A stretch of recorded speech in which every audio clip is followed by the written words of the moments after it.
ನೋಡಿ ಎಲ್ಲರೂ ಚೆನ್ನಾಗಿದ್ದೀರಾ? ಹಾಂ, ಚೆನ್ನಾಗಿದ್ದೀನಿ, ಆರಾಮಾಗಿದ್ದೀನಿ. ಮೇಡಮ್, ಬಹಳ ದಿನಗಳ ನಂತರ ಮಂಡ್ಯಕ್ಕೆ, ಬಹಳ ತಿಂಗಳ ನಂತರ ಇವತ್ತು ಕೂಡ ಡಿಸ್ಟ್ರಿಬ್ಯೂಟ್ ಮಾಡಿದ್ದೀರಾ ಕೆಲವೊಂದಿಷ್ಟನ್ನ. ಯಾವ ಉದ್ದೇಶ, ಯಾವ ಯೋಜನೆ, ಏನು? ಆ್ಯಕ್ಚುಲಿ ನಮ್ಮ ದೇಶಕ್ಕೆ ಸ್ವಾತಂತ್ರ್ಯ ಬಂದು 77 ವರ್ಷ ಆಯ್ತಲ್ವ. ಸೊ ನಾವು ಒಂದು ಅಂದ್ಕೊಂಡು 77 3 ವೀಲರ್ಸ್ನ ಈ ರೀತಿ ಹ್ಯಾಂಡಿಕ್ಯಾಪ್ಡ್ ಅವ್ರಿಗೆ ಕೊಡಿಸ್ಬೇಕು ಅನ್ನೋ ಒಂದು ಗುರಿ ಇಟ್ಕೊಂಡು ಮಾಡಿದ್ವಿ. ಅದರಲ್ಲಿ ಇದು ಲಾಸ್ಟ್ ಇನ್ಸ್ಟಾಲ್ಮೆಂಟ್. ಇದು ಈ 7 ವೆಹಿಕಲ್ ಕೊಟ್ಟರೆ 77 ವೆಹಿಕಲ್ಸು ಬಹುಶಃ ಕರ್ನಾಟಕದಲ್ಲಿ ಅಥವಾ ನಮ್ಮ ಇಡೀ ದೇಶದಲ್ಲೇ MPs ಯಾರು ಕೊಟ್ಟಿರಲ್ವೇನೋ. ಯಾಕೆಂದರೆ MP ಅನುದಾನದಲ್ಲಿ ಬೇರೆ ಬೇರೆ ಈ ವಿಷಯಕ್ಕೆ ಬಳಸ್ತಾರೆ. ಆದರೆ ಈ ರೀತಿ ಫಿಸಿಕಲಿ ಡಿಸೇಬಿಲಿಟಿ ಇರೋರಿಗೆ ಆ ಒಂದು ಅನುದಾನವನ್ನು ಉಪಯೋಗಿಸಿ ಕೊಡೋದು ತುಂಬ ತುಂಬ ಅಪರೂಪ. ಸೊ ಅದೊಂದು ತೃಪ್ತಿ ನನಗೆ. ಹೌದೌದು, MP ಅನುದಾನದಲ್ಲೇ ಕೊಡೋದು. ಮೊದಲು ಈ ಒಂದು ವ್ಯವಸ್ಥೆ ಇರಲಿಲ್ಲ, ಅಂದರೆ MP ಅನುದಾನದಲ್ಲಿ ಪ್ರಾವಿಷನ್ ಇರಲಿಲ್ಲ ಈ ರೀತಿ ಕೊಡೋಕ್ಕೆ. ಬಟ್ ಈ ಒಂದು 4-5 ವರ್ಷದಿಂದ ಅದು ಬಂದಿದೆ.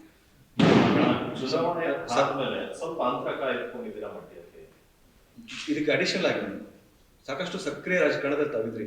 ಕ್ಷೇತ್ರವನ್ನ ತ್ಯಾಗ ಮಾಡಿಕೊಟ್ಟ ನಂತರದಲ್ಲಿ ಸುಮಲತಾ ಎಲ್ಲೊಂದು ಕಡೆ ಸೈಡ್ ಲೈನ್ ಆಗ್ಬಿಟ್ರ ಅಂತ? ಅಲ್ಲ, ನಾನು ಸೈಡ್ ಲೈನ್ ಅಂತ ನಾನು ನೋಡ್ತಾ ಇಲ್ಲ. ಜಸ್ಟ್ ಒಂದು ಸಣ್ಣ ಪಾಸ್, ಒಂದು ರೆಸ್ಟ್ ನನಗೂ ಬೇಕಿತ್ತು. 5 ವರ್ಷ ನಾನು ಇಡೀ ಕಾನ್ಸ್ಟಿಟ್ಯೂನ್ಸಿಯಲ್ಲಿ ಬಹುಶಃ ಅಷ್ಟು ಟೂರ್ ಮಾಡಿದ್ದೀನಿ. ಪ್ರತಿ ಒಂದು ಕಡೆ MPಗಳು ಜನರಲಿ ದೊಡ್ಡ ದೊಡ್ಡ ಕಾನ್ಸ್ಟಿಟ್ಯೂನ್ಸೀಸ್ ಇರೋದ್ರಿಂದ ಎಲ್ಲ ಕಡೆಗೂ ಹಳ್ಳಿಗೂ ಹೋಗೋಕ್ಕೆ ಆಗೋದಿಲ್ಲ, ತುಂಬ ಕಷ್ಟ ಆಗುತ್ತೆ. ಆದ್ರೂ ಆದಷ್ಟು ಮಟ್ಟಕ್ಕೆ ನಾನು ಎಲ್ಲ ಕಡೆನೂ ನಮ್ಮ ಬಾರ್ಡ್ರಿಂಗ್ ಹಳ್ಳಿಗಳಿಗೂ ನಾನು ಹೋಗಿ ಬಂದಿದ್ದೀನಿ. ಸೊ 5 ವರ್ಷಗಳ ನಂತರ ನಾನು ಒಂದು ನಿರ್ಧಾರ ತಗೊಂಡು ನಮ್ಮ BJP ಪಕ್ಷಕ್ಕಾಗಿ ಅಥವಾ ನರೇಂದ್ರ ಮೋದಿ ಅವರ ಒಂದು ಮಾತಿಗೆ ನಾನು ಬೆಲೆ ಕೊಟ್ಟು ಈ ಒಂದು ಎಲೆಕ್ಷನಲ್ಲಿ ಈ ರೀತಿ ನೀವು ನಮಗೆ ಸಹಕರಿಸಿ ಅಂತ ಅವರೇ ಪರ್ಸ್ನಲ್ ಆಗಿ ನನ್ನ ಜೊತೆಲಿ ಕೇಳಿದಾಗ ಆ ಮಾತಿಗೆ ಒಂದು ಗೌರವ ಬೆಲೆ ಕೊಡಬೇಕು ಅಂತ ನನಗೆ ಅನ್ನಿಸಿ ನಾನು ಆ ನಿರ್ಧಾರವನ್ನು ತಗೊಂಡೆ. ಅನಂತರ ಸರಿ, ಈ 5 ವರ್ಷಗಳು ನನಗೆ ಅಂತ ನನಗೆ ಟೈಮೇ ಇರಲಿಲ್ಲ. ಈ ಒಂದು 3-4 ಮಂತ್ಸಿಂದ ಸ್ವಲ್ಪ ಒಂದು ರೆಸ್ಟಲ್ಲಿ, ನನ್ನ ಕಾಲಿಂದೊಂದು ಪ್ರಾಬ್ಲಮ್ ಇತ್ತು, ಅದಕ್ಕೊಂಚೂರು ಟ್ರೀಟ್ಮೆಂಟ್ ತಗೊಳ್ತಾ ರೆಸ್ಟ್ ಮಾಡಿದ್ದೀನಿ. ಸೊ ಇನ್ಮೇಲೆ ಆ್ಯಸ್ ಯೂಶ್ವಲ್ ನಾನು ಮಂಡ್ಯದಲ್ಲಿ ಎಲ್ಲೆಲ್ಲಿ ಹೋಗಬೇಕು, ಎಲ್ಲೆಲ್ಲಿ ಓಡಾಡಬೇಕು, ಅಥವಾ ನಾನು ನನ್ನ ಅನುದಾನದಲ್ಲಿ ಕೊಡಿಸಿರೋ ಯಾವ್ಯಾವ ಯೋಜನೆಗಳು ಯಾವ ಮಟ್ಟದಲ್ಲಿದೆ ಅದನ್ನು ಒಂದು ಪರಿವೀಕ್ಷಣೆ ಮಾಡೋದು ಅಥವಾ ಅದನ್ನು ಫಾಲೋ ಅಪ್ ಮಾಡೋದು, ಅದನ್ನೆಲ್ಲ ಮಾಡಬೇಕು ಅನ್ನೋ ಒಂದು ಉದ್ದೇಶ ಇಟ್ಕೊಂಡು ಪ್ಲ್ಯಾನ್ ಮಾಡ್ಕೊಂಡು ಬರ್ತಾಯಿದ್ದೀನಿ. ಖಂಡಿತ ಇನ್ನು ಮುಂದೆ, ಅಂದರೆ ಎಸ್ಪೆಷಲಿ ಜನವರಿ ತಿಂಗಳಿಂದ, ಹೊಸ ವರ್ಷದಿಂದ ಇನ್ನಷ್ಟು ನಾನು ಸಕ್ರಿಯವಾಗಿ ಮಂಡ್ಯದಲ್ಲೇ ಓಡಾಡಬೇಕು ಅಂತ ಅಂದ್ಕೊಂಡು. ರಾಜ್ಯ ನಾಯಕರು ತಮ್ಮನ್ನ ನಿರ್ಲಕ್ಷಿಸಿದ್ದಾರೆ ಅಂತ ಅನ್ಸೋದಿಲ್ಲ? ಯಾಕಂದ್ರೆ ತಾವೊಬ್ರು ಸ್ಟಾರ್ ಪ್ರಚಾರಕರು. ಇವತ್ತು 3 ಕಡೆ ಬೈ ಎಲೆಕ್ಷನ್ ನಡೀತಾ ಇದೆ ರಾಜ್ಯದಲ್ಲಿ. ತಮ್ಮನ್ನ ಬಳಸ್ಕೊಳ್ಳುವಂಥದ್ದಾಗ್ಲಿ, ಕರೆದಿರುವಂಥದ್ದಾಗ್ಲಿ ತಾವೆಲ್ಲೂ ಕಾಣಿಸ್ಕೊಂಡಿಲ್ಲ. ಹಾಗಾಗಿ ಇಲ್ಲ, ಒಂದೊಂದು ಕಾರ್ಯಕ್ರಮಕ್ಕೆ ಇಲ್ಲಿ ಬೆಂಗಳೂರಲ್ಲಿ ನಡೆದಾಗ ಅವ್ರು ಕರೀತಾರೆ. ನಾನು ಅದನ್ನು ಪರ್ಟಿಕ್ಯುಲರ್ಲಿ ನೀವು ಹೇಳ್ದಂಗೆ ನಾನು ಅದನ್ನು ವಿಶ್ಲೇಷಣೆ ಮಾಡಿ ನಾನು ಅದರ ಕಡೆ ಅಷ್ಟು ಗಮನ ಕೊಟ್ಟಿಲ್ಲ.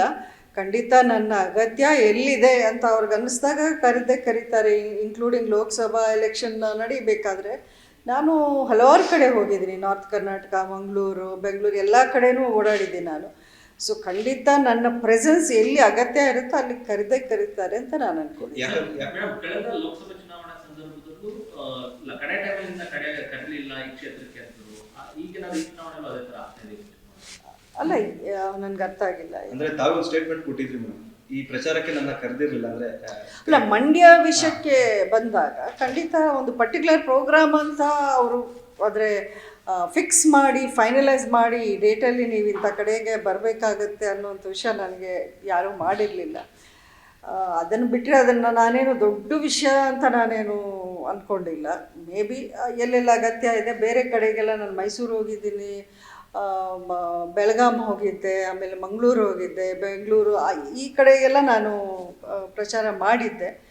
ಸೊ ಹಾಗಾಗಿ ನನಗೆ ಆ ವಿಷಯ ಅಷ್ಟೇನು ವಿಶೇಷವಾಗಿ ನಾವೇನೋ ನೋಡಬೇಕು ಅಂತ ನನಗೆ ಅನಿಸಿದೆ. ಯಾಕೆ ಪ್ರಶ್ನೆ ಬರುತ್ತೆ ಅಂದರೆ ಮೇಡಮ್, ತಾವು ಮಂಡ್ಯದಲ್ಲಿ MP ಆಗಿದ್ರು ಕೂಡ ಪಕ್ಕದ ಜಿಲ್ಲೆಯಲ್ಲಿ ತಮ್ಮದೇ ಆದಂಥ ಒಂದು ಫ್ಯಾನ್ ಫಾಲೋವರ್ಸ್ ಇರ್ತಾರೆ, ಅಲ್ಲೂ ತಮ್ಮದೇ ಆದಂಥ ಒಂದು ಪ್ರಭಾವ ಬೀರೋ ಸಾಧ್ಯತೆಗಳು ಹೆಚ್ಚಿರ್ತವೆ. ಹಾಗಾಗಿ ನಮ್ಮ ಚನ್ನಪಟ್ಟಣ ಬೇರೆ ಎಲ್ಲೋ ಇರುವಂಥದ್ದಿಲ್ಲ, ಮಂಡ್ಯದ ಪಕ್ಕದಲ್ಲೇ ಇರುವಂತಹ ಜಿಲ್ಲೆಯಲ್ಲಿರುವಂಥ ಒಂದು ತಾಲೂಕು. ಹಾಗಾಗಿ ತಮ್ಮ ಅಲ್ಲಿ ಪ್ರೆಸೆನ್ಸ್ ಕಾಣಿಸ್ತಾ ಇರಲ್ಲ. ಹಾಗಾಗಿ ಅಲ್ಲ, ಮೇ ಬಿ ಈಗ ಖಂಡಿತ ಅಲ್ಲಿ BJP ಪಕ್ಷದ ಕ್ಯಾಂಡಿಡೇಟ್ ಇದ್ದಿದ್ರೆ ಖಂಡಿತ ಕರೀತಾ ಇದ್ರು ಅಂತ ನನಗೆ ಅನಿಸ್ತಾ ಇದೆ. ಈಗ ನಮ್ಮ ಪಕ್ಷದಲ್ಲ ಅಲಯನ್ಸ್ ಕ್ಯಾಂಡಿಡೇಟ್ ಆಗಿರೋದ್ರಿಂದ ಬಹುಶಃ ಇಲ್ಲಿ ನಮ್ಮ ಒಂದು ಹಿನ್ನೆಲೆ ಮಂಡ್ಯ ಎಲೆಕ್ಷನ್ ನಡೆದಿರುವಂಥ ಒಂದು ಬ್ಯಾಕ್ಗ್ರೌಂಡ್ ಇರ್ಬೋದೇನೋ ಗೊತ್ತಿಲ್ಲ. ಬಟ್ ಖಂಡಿತ ಅಲ್ಲೇನು ನಮಗೆ ಅಪೋಸಿಷನು ಅಥವಾ ಎನಿಮಿಟಿ ಅನ್ನೋದು, ರೈವಲ್ರಿ ಅನ್ನೋದು ಆ ರೀತಿ ಏನೂ ಇಲ್ಲ. ಅದೆಲ್ಲ ಹಳೆಯದು, ಅದೆಲ್ಲ ಆಗೋಯ್ತು. ಈಗ ಸದ್ಯಕ್ಕೆ ನಾನು ಅಂದರೆ ಈ 3 months ಸ್ವಲ್ಪ ನಾನು ರೆಸ್ಟಲ್ಲೇ ಇದ್ದೆ. ಇನ್ನು ಮುಂದೆ ನಾನು ಅಂದರೆ ಮಂಡ್ಯದಲ್ಲಿ ನೀವು ಹೇಳಿದಾಗೆ ಅಲ್ಲಲ್ಲಿ ನನ್ನ ಕಾರ್ಯಕ್ರಮಗಳು ಏನೇನಿದೆ ಅದರಲ್ಲಿ ಓಡಾಡಬೇಕು ಅಂತ ನನಗೂ ಅನ್ನಿಸ್ತಾ ಇದೆ.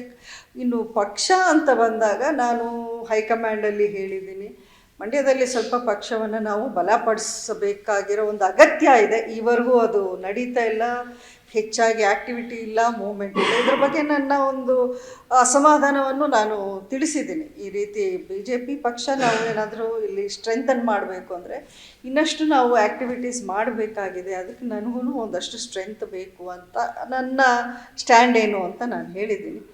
ಈಗ ಬಹುಶಃ ಈ ಎಲೆಕ್ಷನ್ಸು ಅದು ಇದು ಎಲ್ಲ ಆದಮೇಲೆ ಈ ಕಡೆಗೂ ಆ ಗಮನ ಕೊಡ್ತಾರೆ ಅಂತ ಅಂದ್ಕೊಂಡಿದ್ದೀನಿ. ಕ್ಷೇತ್ರವನ್ನು ಬಿಟ್ಟುಕೊಟ್ಟಿದ್ದಕ್ಕೆ ಸುಮಲತಾ ಅವ್ರಿಗೆ ಸೆಂಟ್ರಲ್ಲಾಗಲಿ ಸ್ಟೇಟಲ್ಲಾಗಲಿ ಏನಾದ್ರು ಒಂದು ಪೋಸ್ಟ್ ಸಿಗುತ್ತೆ ಅನ್ನೋಂಥ ನಿರೀಕ್ಷೆ ತಮ್ಮ ಬೆಂಬಲಿಗರಲ್ಲಿ ಇತ್ತು. ಅದು ಇದುವರೆಗೂ ಕೂಡ ಆಗಿಲ್ಲ.